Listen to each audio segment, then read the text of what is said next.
Hey everybody, hope your day's going well. We are back with Iron Maiden, Rime of the Ancient Mariner from Flight 666.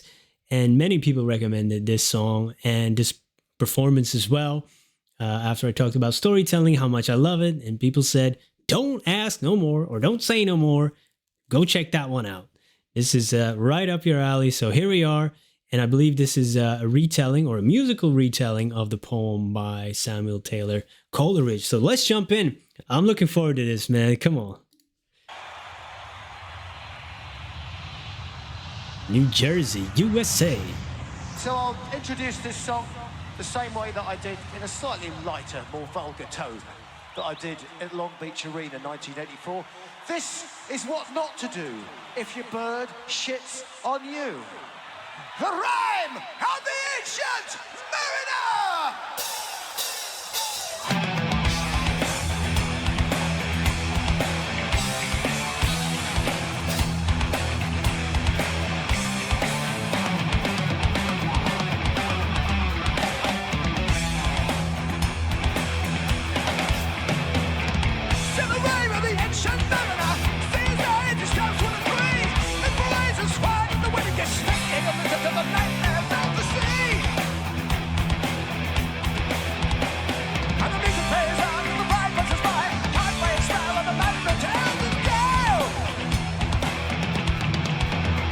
Ooh. To the north of the land of the snow and ice, to a place where nobody's been.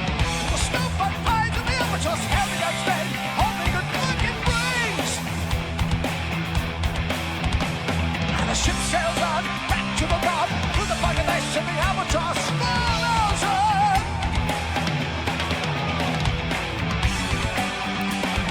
Ooh.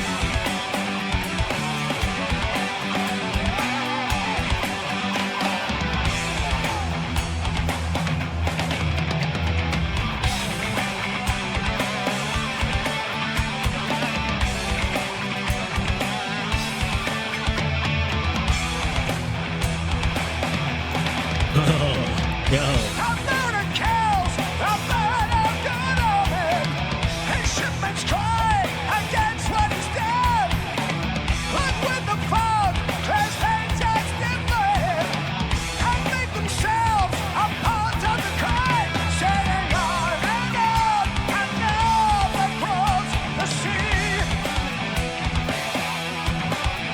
Sailing on till all is gone.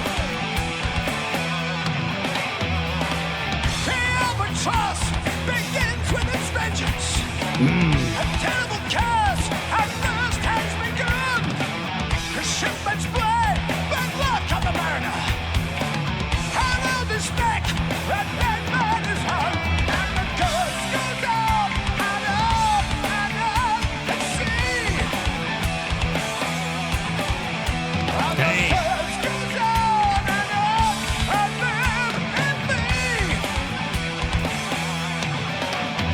No, you could just see it happening in front of your eyes, the story being told by this mariner, but then going out at sea and all this, killing this albatross of, a bird that, a good omen. That's, that's asking for trouble, man. You're asking for trouble, my man. And now the curse begins. Terrible. A thirst has begun, and then you can see it like we know those films and stories of pirates or nautical movies where they drift at sea. There's no wind. There's no, that stuff. They can't drink the seawater because such an irony, right? Such irony. Everybody's thirsty. Can't drink the water. There's nothing but water. Yeah, fire, man. I love his vocal delivery, and his music is badass. The drumming is killer too, man. And I just wanted to mention, because I see them wearing their own merch, Iron Maiden t-shirts. I think that's got to be the best selling merch in the world, right? Who else? Because I see this t-shirt all my life in stores everywhere you go that has nothing to do with music. Retail stores have nothing to do with music. People that don't know who this band is wearing these shirts, which is cool. It's cool, man. I hope they get all the money from it though, because that they have to have the best-selling merch of all bands, no? Who else? I don't know, man. I think it's them. I don't know. I might be living in some kind of Iron Maiden city, but I see that all the time. Maybe at Rammstein, maybe. They have good, but I don't see those in stores like Primark and all this thing. Yo, Iron Maiden, shout out to you guys. You got it. You guys got it. You guys got it. Let's go. Hey, I love this story.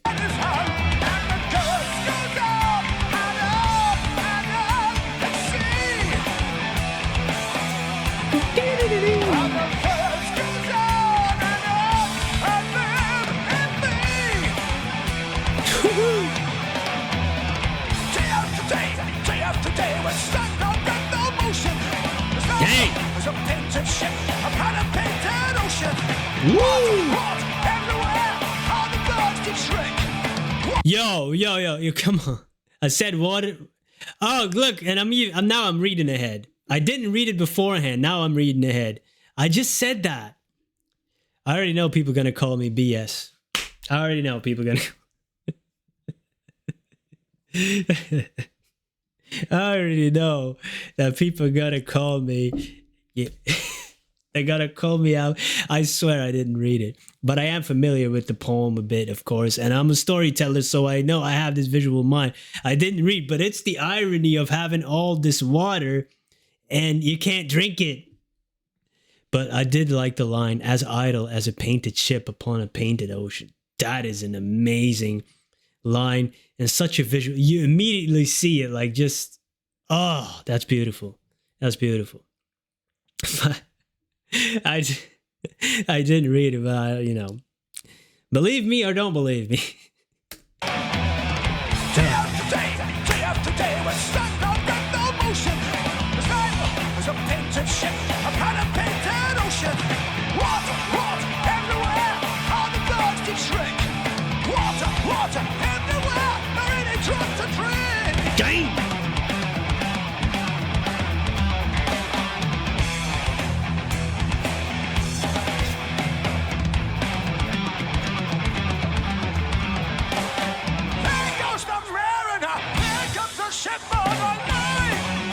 Woo. How can she sail with the wind in her sails and no tide? Dang. On what she cares, on what she is, out of the sand. She has no crew, she has no life. Wait for this town. Nothing she'd like that they're thankful that dice crew. She wins the man in her hand, he belongs to her now.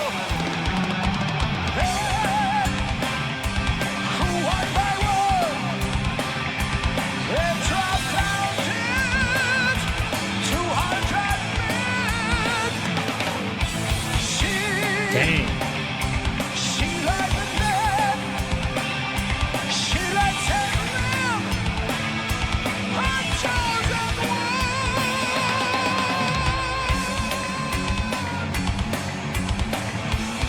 Oh, the visual of that is so incredible, especially when they were going, hey, there comes a ship, you go like, sails, but how can she sail? There's no wind in here. How is it possible? There's no tide. Like, that is scary. That's mysterious. And there's no crew. There's no life on it. Whoa, wait, there's two. Oh, so good, man. Death and life and death. And in the poems, life and death represents like, you're dead, but like, death is really the true end, true death. That's what we want. We don't want to be living forever in this purgatory, this eternal suffering type of thing, And they're gambling like, oh man, come on. That's a great story. Hey, yo, Samuel, you got to give it up to the poem too, man. Come on, that's fire.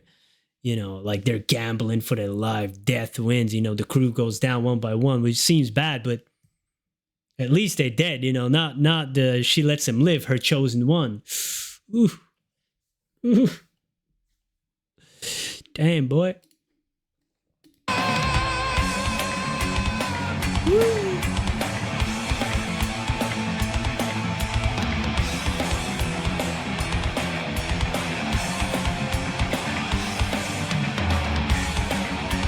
The bass, the bass.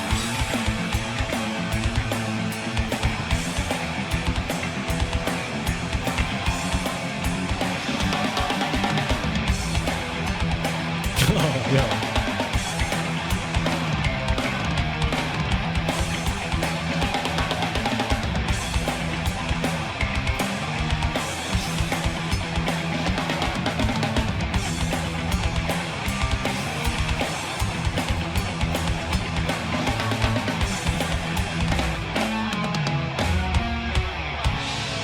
Woo! Bam! Yo. Dang.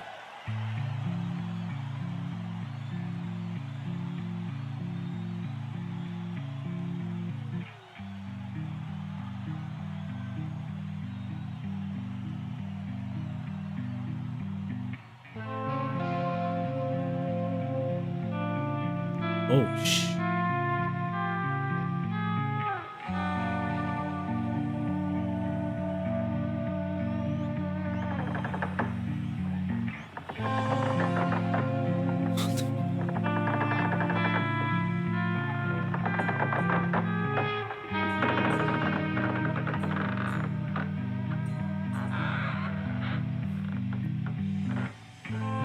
One after one, by the star-duggered moon, too quick for groan or sigh, each turned his face with a ghastly pang and cursed me with his eye. 4 times 50 living men, and I heard no sigh nor groan. With heavy thump, a lifeless lump, they dropped down, one by one. oh. That is from the poem verbatim, yo.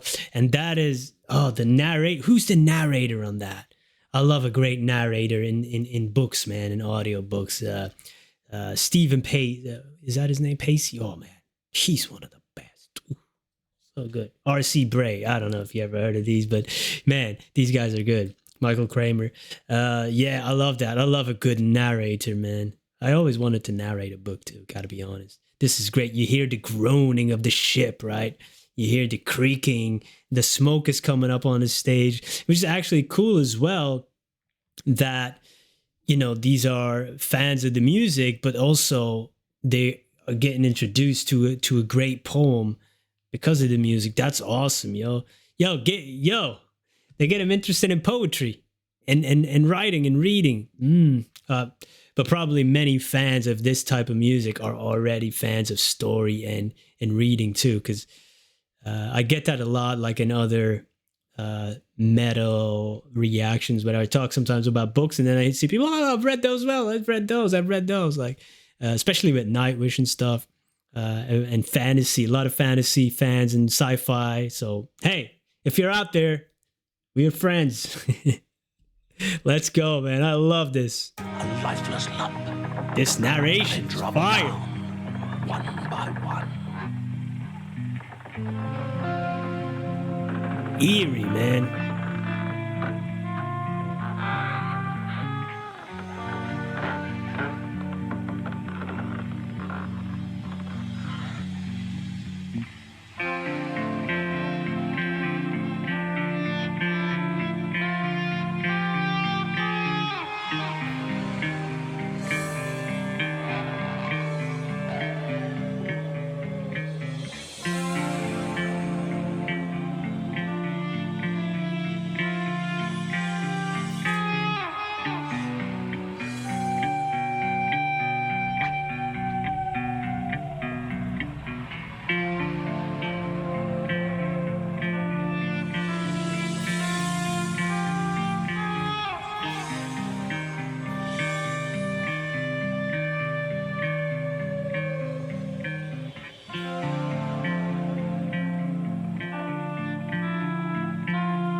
Whoa.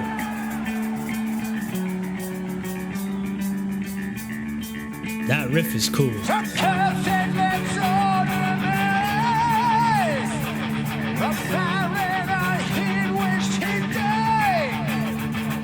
Along with the sea creatures, but they lived on, so did he. And by the light of the moon, he prays for their ultimate doom. With heart he blesses the God's creatures, all of them too. Then the spell starts to break. Oh. The albatross falls from his neck, sinks down like lead into the sea. Then Rime falls, cuts the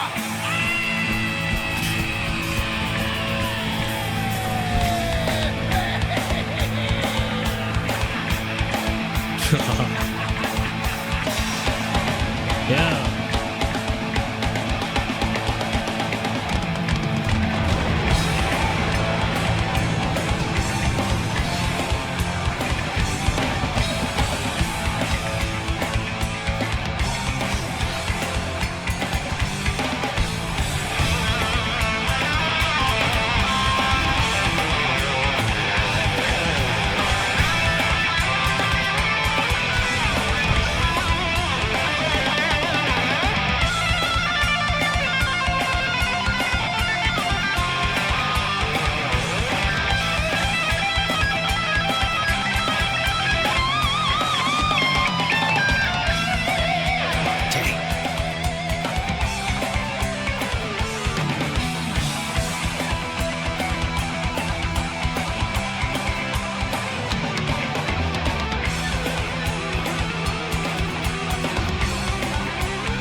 Drumming, dude.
Yo, you gotta have so much respect for live performance, man, especially at this level. It's insane.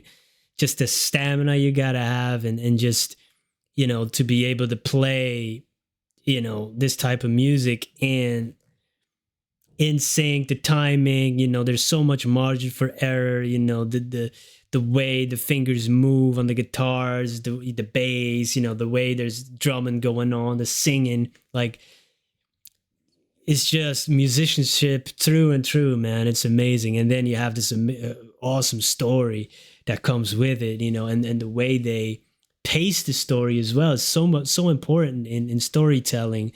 And we get a little bit of a breather and an eerie sound in the middle, but it works well with what's happening in the story at that time, with the curse and having a little bit of, a drought. Like, literally, they're drifting on the sea. There's no wind. They're just, floating, and it gets creepy. You hear the groaning of the ship and with the ghost ships, and the ghost ship comes in. They gamble for their lives. The curse. Yeah, man, you can see it, You're almost thinking of that Pirates of the Caribbean, they might have pulled some inspiration of that with the curse, the Aztec gold and stuff. I love stories like this, man. It's timeless. And then at the end, the story, he keeps on telling the story, this mariner, and to people, it's a cautionary tale for others. And the wedding guest is like a sad and wiser man. Which is that's the gut punch of this whole song, like, oh, dang.